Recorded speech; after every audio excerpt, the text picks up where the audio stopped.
This video will be a review on the Gans 356 Air Ultimate Magnetic Edition. So this cube is available only on the Cubicle.us because it is a collaboration between the Cubicle and Gans to create this puzzle, and it is available for about $47.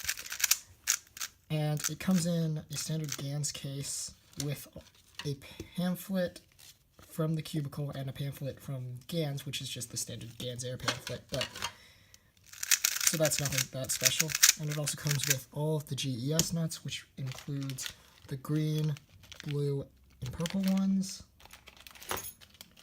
with the purple ones pre-installed, the clear, yellow, orange, and red ones also. So it comes with all the nuts. It comes with a plastic tensioning tool and a metal tensioning tool, which I have somewhere else. But it comes with as I said before, it comes with the purple nuts pre-installed. So out of the box, that's what you'll find in the cube. But you have the option to replace them with any of these nuts. Out of the box, this cube comes sort of pre-lubed, I guess, with a little bit of lube, not that much, but a little. So it still has a fairly dry feeling, but it does have lube, so it's not super stiff. And it feels really, out of the box, it is really light. And the turning is very, very smooth, and it takes very, very little effort to turn because it has the purple nuts, which are the lightest Gans GES nuts. So with these nuts, the cube is both very light, and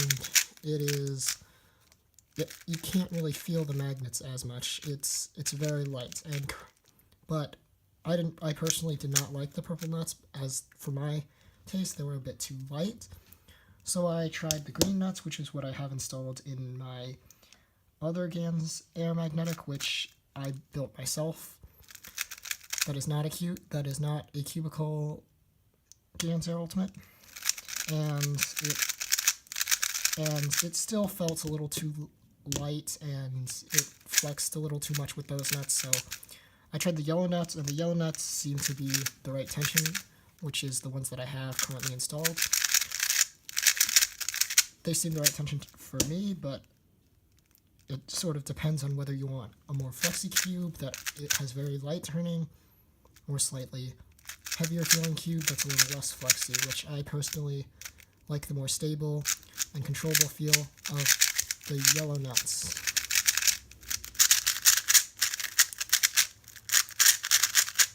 And then I also, for setup, I also lube the core, which basically means just under the little nut there, and I also lube the pieces with a combination of thicker lube and some lighter lubricants. So after using this cube for a little bit, it's definitely a really smooth puzzle, and the magnetic feeling is definitely lighter than a lot of other magnetic cubes that I've made myself, because this is the only magnetic cube that I didn't make that I have felt and have. And it has really light turning, and also the cube is very light. I'd say it's as light as something like the original Gans Air without magnets, and it definitely feels lighter than my Gans Air with magnets, because this has the screws still in it and it's not glued together like this one is. And basically, if you didn't know, the Ultimate Edition basically means that instead of the metal screws that are typical on Gans puzzles, they have these nylon screws, which you might be able to see. They have these small nylon screws as opposed to the metal screws in a typical Gans Air. As you can see, this has a metal screw, and these have nylon screws. And then another difference is that on a standard Gans Air, these pieces are just held together by just the screw, and these are held together by not super glue, but plastic cement, which I actually did try to use plastic cement and super glued a Gans 356 V2, which actually came out pretty well, but maybe I'll make another video on this. And that results in the cube feeling much lighter than a standard Gans Air, but of course, since this is the magnetic version, it feels about equal in weight to a Gans Air regular because it has magnets, which adds more weight, or which adds a little bit of weight, and it has the nylon screws, which decreases the weight, so it evens out about. And the turning is definitely a lot lighter. It's very light. It still has a slight magnetic click, so it has that slight click, so it's very controllable. However, it is, I'm not sure if it's due to a side effect of the glue or I don't know what, but it has a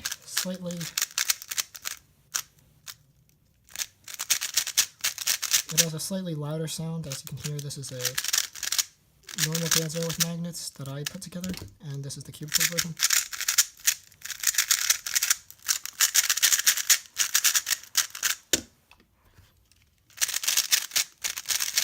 As you can see, it has a different sound. I'm not sure if that's just due to the way that these are put together, or if it's due to me breaking this in, because I've had this for a while now.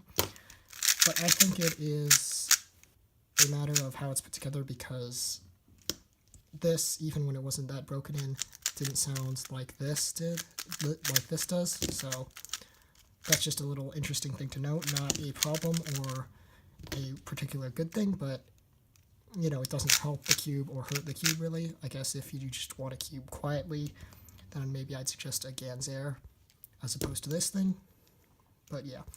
Also, in comparison to other Gans puzzles, this has the full bright shade. So as you can see here, it's a normal white, but this orange is fairly bright. The green is bright, the red is bright, blue is bright, and then fluorescent orange. Sorry. So this is these are the normal Gans shades, which are same white, but this has dull orange, this is bright orange. Of course, this is dull green, bright fluorescent green, red, light red. As you can see the difference, but in comparison to the half bright shades, which are Gans puzzles, which I don't have another half bright Gans puzzle next to me, but I do have a Chi puzzle that has the same shades. So they have the same white. Note this Chi is just a stand-in for Gans half bright shades, as they are the same shades. And then the blue is significantly different. On the Gans half brights, the blue is darker blue, or it's a normal blue, I guess, but it is fairly dark compared to this. The orange is a little darker, and in fact, it looks almost like the red of this cube. The red is darker, the yellow is the same, and the green's the same, so I personally prefer the Gans half bright scheme as opposed to this, but this doesn't mess my recognition or anything. And it still contrasts very nicely, as you can see here. So how do I feel about this cube? I think this cube is definitely really good, and I would definitely recommend it to people who don't want to make their own magnetic cubes. However, the only thing that sets it off is it's fairly pricey, which is a major issue because it is almost $50. So if you don't want to pay that price, I would suggest getting your own magnets from either Speed Cube Shop, which is $7, or on like eBay or something, where I actually got them for like $1 for 50 of them, which you need 48 for a 3x3. And I would suggest putting one together yourself. However, note that they are different because this is N35 magnets and it has a lot heavier of a magnetic field, so it's more controllable, and this has a lot lighter of a magnetic feel.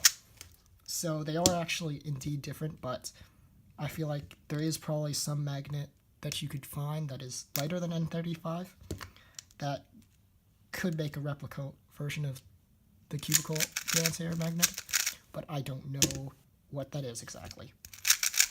Overall, I think this is a really nice cube, and I do like it. However, I do think I prefer my old handmade magnetic cube over the Gans Air Cubicle version, because I just like this one because it's more controllable and it suits my turning style a little bit better. However, I can definitely see people liking this. In fact, I have a friend who likes this over mine, so that's kind of cool. But I feel like this is better for lighter turners, But if you have a harsh returning style, I would suggest making your own magnetic cube with N35s. But outside of that, I think this cube is nice, and if you either don't have the time or you don't want to put magnets in a cube, I definitely suggest this. So that's my review, and thanks for watching.